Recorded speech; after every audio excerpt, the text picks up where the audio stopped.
नमस्कार. लेनोरा mind consultants प्रस्तुत एन्हान्सिंग happiness या सिरीजच्या आजच्या 12व्या भागात मी वीणा दिघे तुम्हा सर्वांचं स्वागत करते. सध्या या एपिसोड्स मधून आपण जाणून घेतो आहोत व्यक्तिमत्वांचे विविध प्रकार, त्यांचे गुणधर्म आणि मग त्यांच्या या व्यक्तिमत्वाप्रमाणे आनंद आणि यश साध्य करण्याचे मूलमंत्र. आजच्या भागामध्ये आपण एक्स्ट्रोव्हर्ट म्हणजे बहिर्मुख पर्सनॅलिटी बद्दल जाणून घेऊयात. डॉक्टर सीताराम कुल्ले सरांचं स्वागत करते. सर नमस्कार. नमस्कार. आजच्या भागामध्ये आम्हाला एक्स्ट्रोव्हर्ट पर्सनॅलिटीचे गुणधर्म काय आहेत, ती व्यक्तिमत्व कशी ओळखावी हे आम्हाला जाणून घ्यायचं. एक्स्ट्राव्हर्ट प्रकारच्या व्यक्ती ह्या खूप इम्प्रेसिव्ह, बोलक्या, सतत सारखं बडबड करणारे असतात आणि त्याच्यामुळे त्यांना खूप मित्र परिवार असतो. समाजामध्ये त्यांचा गोतावळा खूप जास्त असतो. बऱ्याच वेळा या व्यक्ती स्वतः सारख्या बोलत राहिल्यामुळे समोरच्याच ऐकून घेत नाही आणि मग त्याच्यामुळे कधी कधी बोलता बोलता एखाद्याचा इन्सल्ट होऊ शकतो किंवा कधी कधी समोरच्याचं ऐकून न घेतल्यामुळे त्यांचं मन दुखावलं जाऊ शकतं. ही बाब त्यांना कधीतरी उशिरा जाणवते आणि मग हे जाणवल्यानंतर त्यांना असं वाटतं की त्यावेळेस आपण थोडासा स्पेस द्यायला पाहिजे होता आणि मग ते थोडासा त्यांचा आनंद कुठंतरी त्याला डिस्ट्रॅक्शन येऊ शकतं. मग अशा खूप व्यक्ती असतात समाजामध्ये, आपण बघतो की बोलण्याच्या नादात ते बोलून जातात वगैरे, पण मग या व्यक्तींच्या सुद्धा स्वतःच्या आनंदावर त्याच्याने पाणी पडतं. मग या व्यक्तींनी स्वतः आनंदी राहण्यासाठी आणि अर्थातच यशस्वी होण्यासाठी काय तुमचं काय मार्गदर्शन आहे?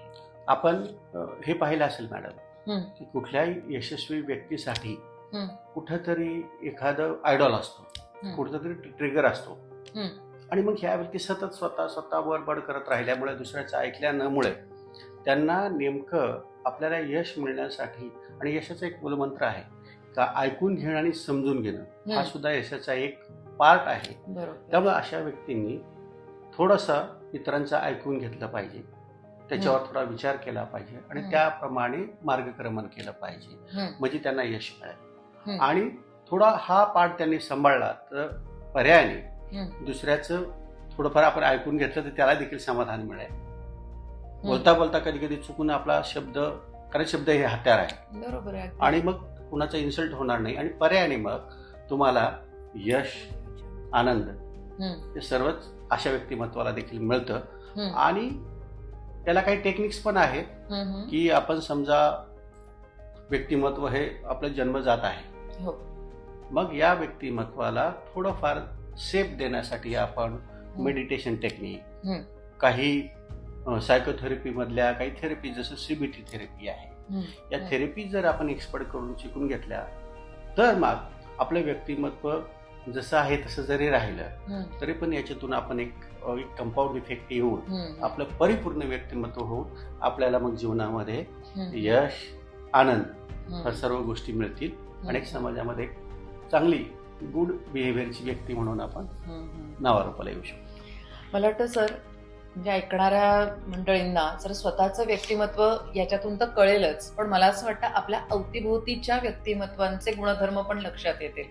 जे आपण मागे एका एपिसोडमध्ये आपण हॅपी फॅमिली हा कॉन्सेप्ट सांगितला होता, तर मला असं वाटतं परिवारामध्ये अशी मंडळी असतील ना वेगवेगळ्या गुणधर्मांची, आणि मग समजा माझ्याही लक्षात येऊ शकतं, म्हणजे एखाद्या ऐकणाऱ्या व्यक्तीच्या, की अच्छा त्या व्यक्तीच्या गुणधर्माचाच हा दोष आहे म्हणून कदाचित हे मिसअंडरस्टँडिंग झालं असेल आपल्या नात्यामध्ये. बरोबर आहे मॅडम, की जर एकदा आपल्याला हे एपिसोड सगळे ऐकले आणि जर त्याचं व्यक्तिमत्व जन्मजात एखाद्याचे ए टाईप आहे, एखाद्याचं बी टाईप आहे, एखाद्याचा इंट्रोव्हर्ट आहे, एखाद्याचा एक्स्ट्रोव्हर्ट आहे, त्या व्यक्तीचे जन्मजात तसे गुणधर्म आहेत असं जर एकदा जाणवलं तर आपण समजून घेण्या, आपण त्याला समजून घेऊ शकतो आणि मग त्याचं एक हॅपीनेस मध्ये, बरोबर, नात्यामधला एक समजून घेण्याची कला वाढून जाऊ शकते याच्यामुळे.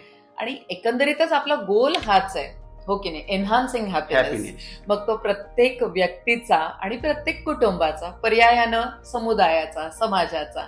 त्यामुळेच या एपिसोड्स मधनं आपण गुणधर्म जाणून घेतोय विविध प्रकारच्या व्यक्तिमत्वांचे.